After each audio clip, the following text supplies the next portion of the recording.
Estimados amigos, sean bienvenidos a su programa CEO Talks. Para mí es un gusto, un placer poder entrevistar a Dolores Prado. Si hay algo que me gusta es entrevistar a gerentes generales, pero si algo que me gusta más es cuando son mujeres, cuando son líderes mujeres como Dolores. Porque como ustedes saben, ellas son un gran poder hoy en el mundo y están haciendo cosas increíbles. Gracias, muchas gracias, Roberto.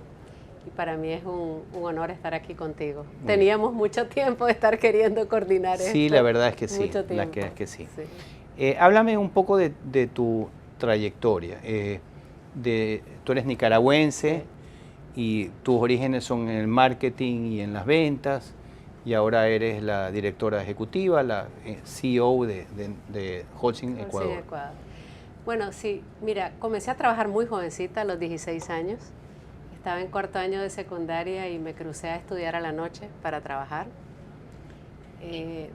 Vengo desde muy abajo, diría yo, ¿no?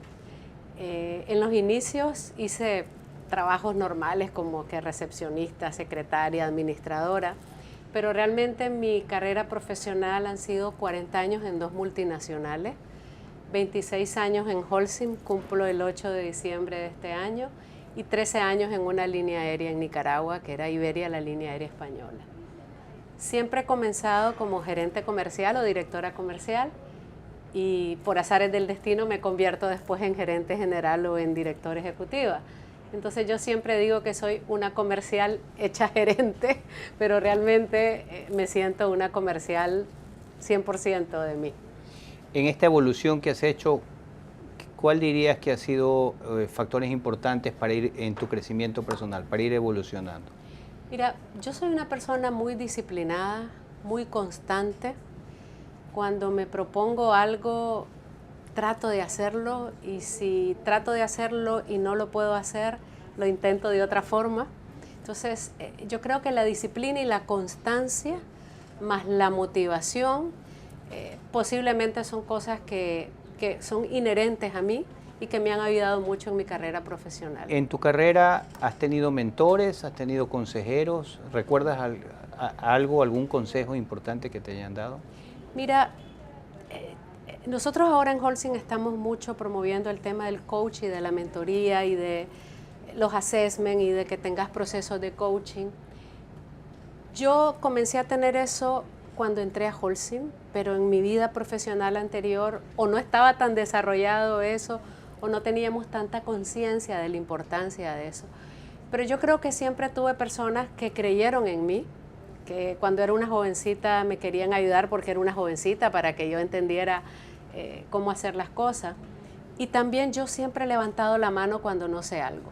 O sea, cuando quiero saber algo, ubico a la persona que más sabe de eso y la llamo, lo busco y pregunto, no tengo miedo de preguntar. Y lo que sí me he dado cuenta es que en general la gente es buena, la gente quiere ayudarte. Cuando vos decís que no sabes algo, claro, normalmente te lo quieren explicar y te quieren ayudar.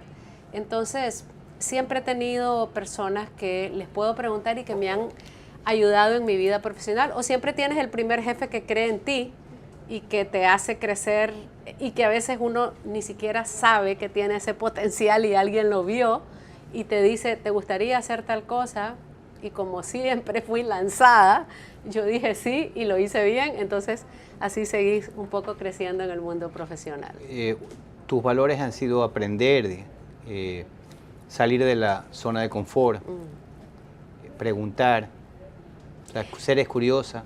Mira, cuando yo trabajaba en mi vida anterior, que era la línea aérea, yo era gerente general en Nicaragua y ese era un trabajo bien elegante, ¿no? Las líneas aéreas, claro. Yo recuerdo que nos vestíamos con blazer, con claro, medias de claro, tacones, y cuando a mí me ofrecen ser directora comercial de esta empresa que se iba a abrir en Nicaragua, que era Holcim, me lo planteé porque era dejar de ser gerente general de una línea aérea que te relacionabas con embajadores y que estabas en ese mundo bonito de la aviación, a andar en camiseta, en t-shirt, con gorra. Qué linda historia. En las ferreterías, ¿no? Claro.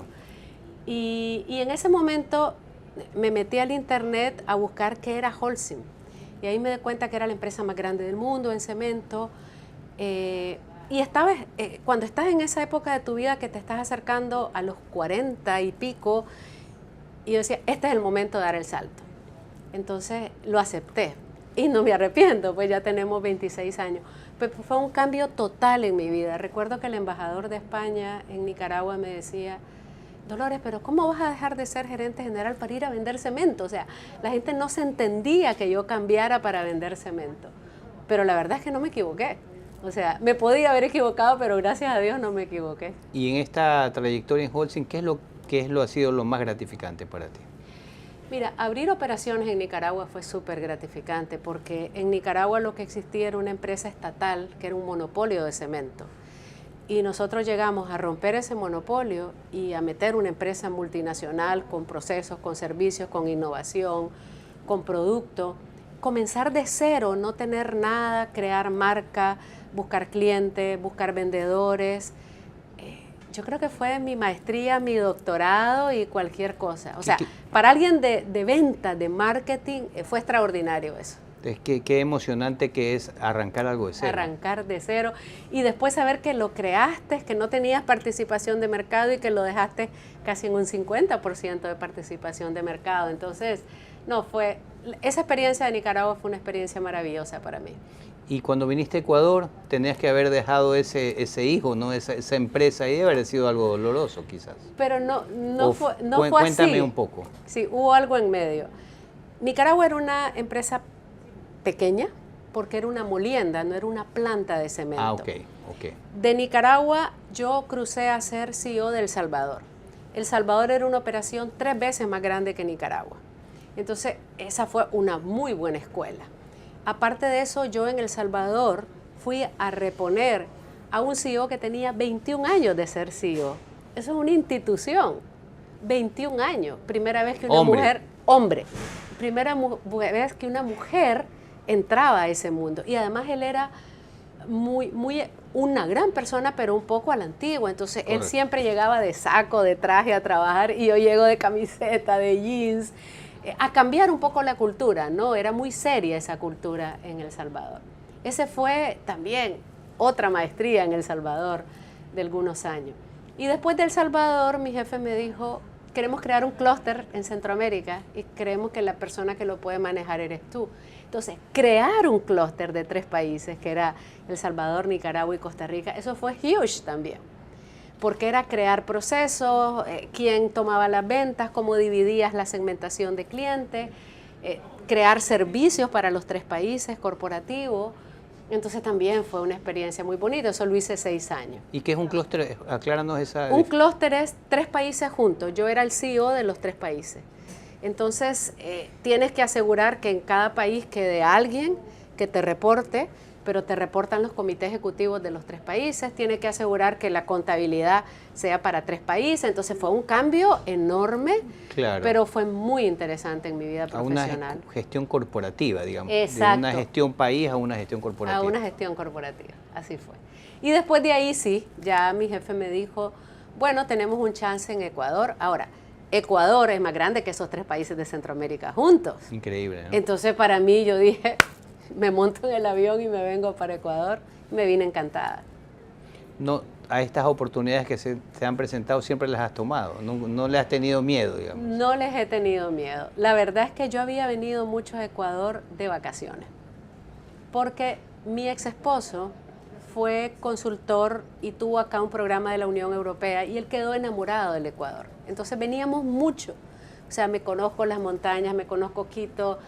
Había un tren que creo que se llamaba La Nariz del Diablo, claro, que anduve subida en el techo del tren. O sea, a mí me encantaba Ecuador. Entonces, cuando me dijeron, ¿te querés hacer cargo de la operación de Ecuador? No me lo dijeron 2 veces. Yo dije, encantada, porque es un país que me gustaba mucho. Me gusta su cultura, el folclore, me encanta Quito, me encanta Cuenca. O sea, esa historia rica que ustedes tienen, me gustaba mucho. Entonces, yo me vine encantada al Ecuador. Ahora haces base en Guayaquil. Sí, porque nuestra planta y nuestra operación principal está en Guayaquil. Pero claro, te mueves por todo el país. Sí, me encanta ir a Quito, a Cuenca. Me gusta Guayaquil también, pero son bastante diferentes uno de los otros. Y en Nicaragua, donde tú vivías, era Managua, eso es sí. Costa, es sierra, es alto, ¿no? No, Managua está al nivel del mar. Correcto. Y es tan caliente como Guayaquil. Ah, ok. más caliente que Guayaquil todavía. Managua normalmente Semana Santa 40 grados. La diferencia de Managua es que es seco y Guayaquil es húmedo. Es húmedo. Pero estamos al nivel del mar, o sea que en eso no me cambió la vida. Cuando aterrizas en un nuevo cargo, ¿qué es lo primero que haces? Conocer a la gente. O sea, y conocer a la gente a nivel personal. O sea, me gusta mucho sentarme con alguien y saber quién es, está casado, tiene hijos, qué le gusta en la vida, hace deportes, qué le gusta comer. O sea, yo necesito conocer a la gente desde su nivel personal. Y después ya empiezo a hablar de temas profesionales. Pero me parece la mejor forma, conocer la sede y conocer a la gente. Después identificar aliados, identificar personas que piensan como vos. Si querés cambiar algo, quiénes van a ser las personas que te pueden ayudar en ese cambio. Pero yo creo que antes de querer cambiar algo es conocer cómo lo hacen en el lugar que lo están haciendo. Entender un poco, entender. Eso es súper, y conocer el mercado. Y más yo que vengo del área comercial, es cómo está segmentado, cómo son los clientes, qué les interesa, cuáles son los puntos de dolor. O sea, esa parte para mí es súper importante. Cuando hablamos ya un poco de Holcim, ¿cuál es la propuesta de valor? ¿Cuál es la ventaja competitiva? Mira, Holcim ha evolucionado de una empresa cementera a una empresa que tenemos cemento, concreto, agregados, impermeabilizantes, pavimentos de concreto y tenemos casi 600 franquicias de Disensa. Wow. Entonces, hemos evolucionado de solo cemento a hacer soluciones para la construcción. Entonces, ¿qué es lo que más nos interesa a nosotros? Nos interesa mucho el tema de la sostenibilidad, eso es un mantra para nosotros, reducir CO2 y tener productos accesibles, verdes, que los pueda usar el mercado. Entonces tenemos concreto ecológico con baja huella de carbón, tenemos cementos especiales y la idea de nosotros es poder ser líderes en el mercado en eso, porque nosotros para el 2050 tenemos que ser carbono neutral. Increíble. Eso se firmó en Davos y está escrito en piedra. Entonces estamos hacia eso muy fuertemente. Entonces queremos ser esos líderes en el mercado que impulsen la construcción sostenible. Y yo creo que lo estamos haciendo. Y cuando hablas de soluciones, ¿cuál es tu definición de solución? Soluciones es que vos puedas buscar a Holcim y que te podamos solucionar todo lo de tu construcción. Y que además de eso, hasta te podamos ayudar en el diseño. Eso es una solución. Integral, o sea, one stop shop, ¿no? En un solo lugar que nosotros te podamos dar todo. Y por eso tenemos dividida la organización comercial en soluciones constructivas. Correcto. Y en lo que es retail, que también es una solución. Claro, que es comercial más pura, digamos. Pero más para el usuario final. Ah, el usuario final. Y soluciones constructivas es más para el diseñador, constructor, arquitecto, ingeniero. Como B2B, B2C, sí, un poco, ¿no? Un poco, sí. Muy bien, qué interesante. Tu estilo personal, ¿cuál, si la gente que te conoce, quienes te conocen cercano, cuál dirías que son las características de tu estilo de liderazgo? Mira, que cuando me preguntan eso, yo digo, le deberían preguntar a los que trabajan conmigo, claro, porque a veces uno tiene una percepción de uno que puede ser diferente. A ver, yo diría que soy exigente, pero comprensiva. Diría que soy impaciente. Diría que soy súper disciplinada, que soy muy comunicativa, o sea, yo creo, a mí me interesa mucho que los que trabajan en Holcim conozcan el propósito, la misión, cómo nos va, los resultados. En la medida en que vos sepas dónde estás parado, vos te podés enganchar claro, con eso y con el propósito. Te puedes conectar. Conectar, entonces nosotros hacemos... por ejemplo, los resultados los presentamos y se pueden unir todos los empleados de Holcim en Ecuador para saber hacia dónde vamos. Entonces soy muy comunicativa, muy comunicativa. Me consta en esta entrevista. Bueno, vos además me estás preguntando. Y es muy cercana. Sí. Se siente que lo que nos dices es absolutamente transparente. Yo no sé si por ser mujer... uno es un poco como más empático, ¿no? O sea, yo creo que a las mujeres nos toca lidiar con los esposos, con los hijos, con las madres, con los nietos. Entonces, eso te hace como tener ese sexto sentido de evaluar a las personas. Correcto. Y eso para mí es súper importante. ¿Tus hijos, tu familia, cuántos hijos tienes? Tengo 3 hijos y 5 nietos. 3 hijos y 5 nietos. Uy, Sí. están todos casados ya. Mis 3 hijos casados, mi nieta mayor tiene 15 años y la menor 3. ¿Y dónde viven tus hijos? En Nicaragua En todos. Nicaragua. Se quedaron en Nicaragua. Se quedaron en Nicaragua. ¿Y qué han estudiado? ¿Han seguido la profesión de la mamá? Fíjate que mi hijo mayor estudió mercadeo y publicidad. Mi segunda hija estudió administración de empresa. Y mi tercera hija es abogada. Bueno, tienes todo un poco, ¿no? Sí, mis 2 primeros hijos trabajan en puestos gerenciales ya. Y la chiquita que le digo yo que es como la hippie de la familia, esa estudió abogado, pero trabaja en traducciones, trabaja con empresas en Estados Unidos. Entonces esa es como la hippie de la familia. ¿Y en qué edad tiene?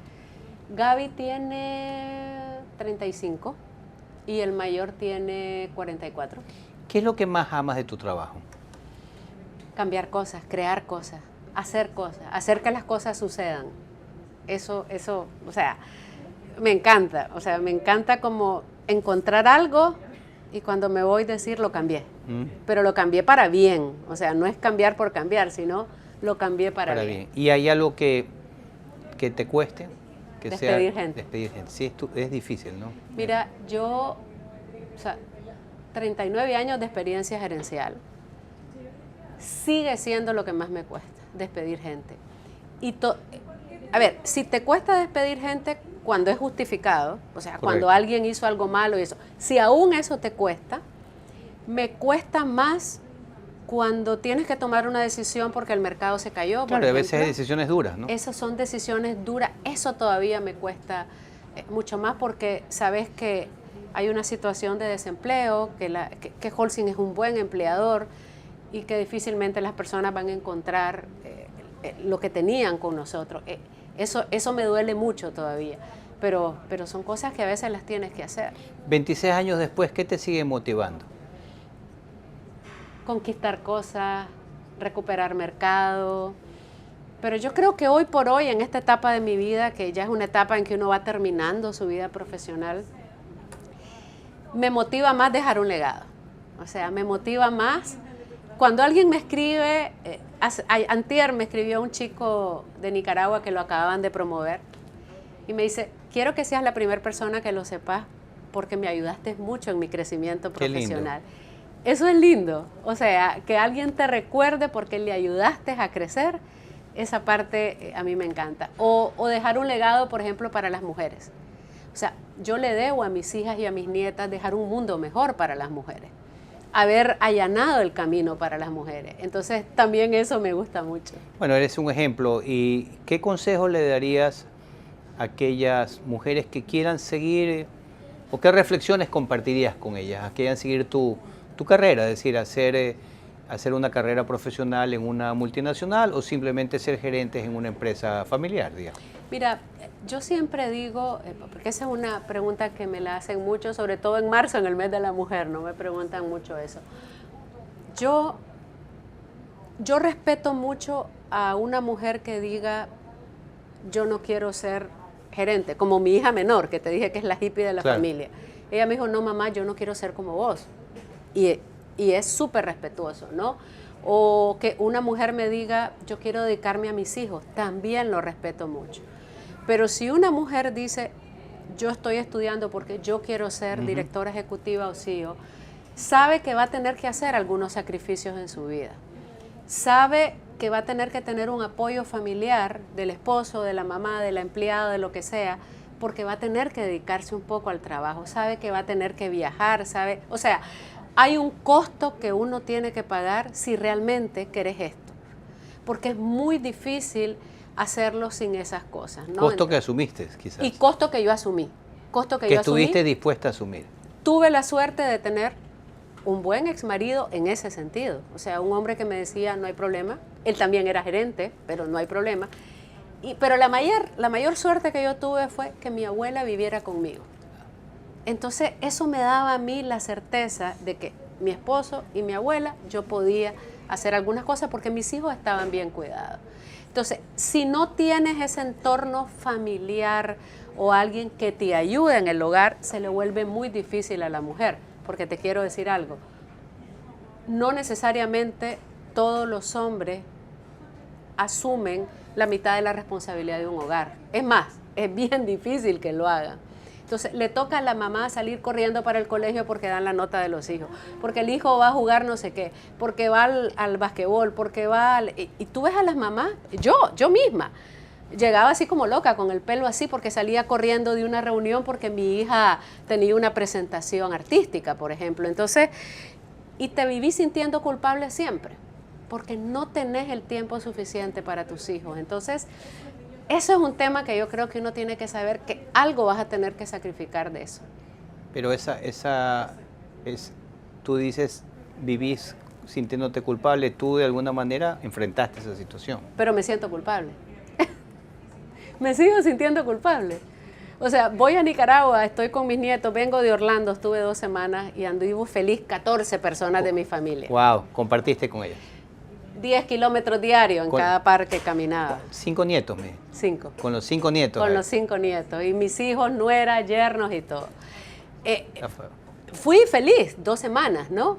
Pero después me vengo 3, 4 meses y no los veo. Claro, los extraño. Y los extraño y digo, me estoy perdiendo cosas importantes también en la vida. Entonces, tienes que vivir un poco con ese sentimiento de culpa, dosificarlo y tratar de llenarlo cuando puedas llenarlo. Regresemos a Holcim.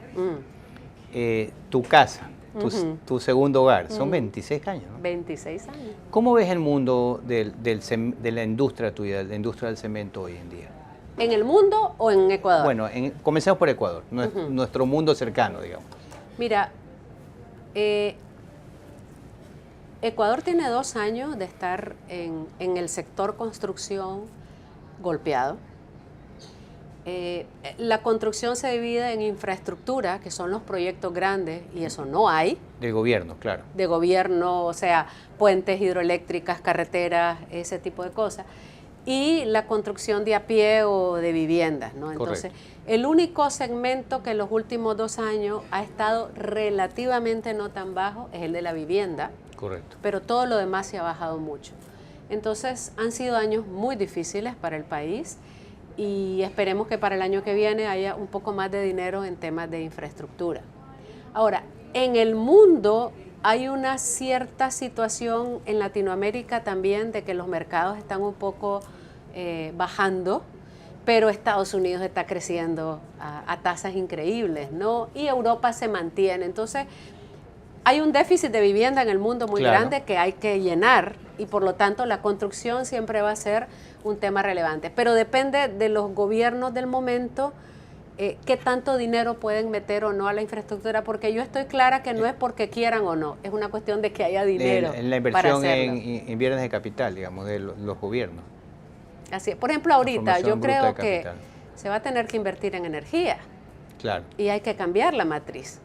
Entonces, ahí tienen que venir, pero seguramente van a ser inversiones privadas, más que públicas, es lo que yo pienso. Bueno, hay que liberalizar un poco el marco legal para que eso pueda pasar, ¿no? Sí, hoy creo que se liberalizó algo de la autogeneración. Nos pasaron hoy una información que me parece que es un primer paso muy bueno.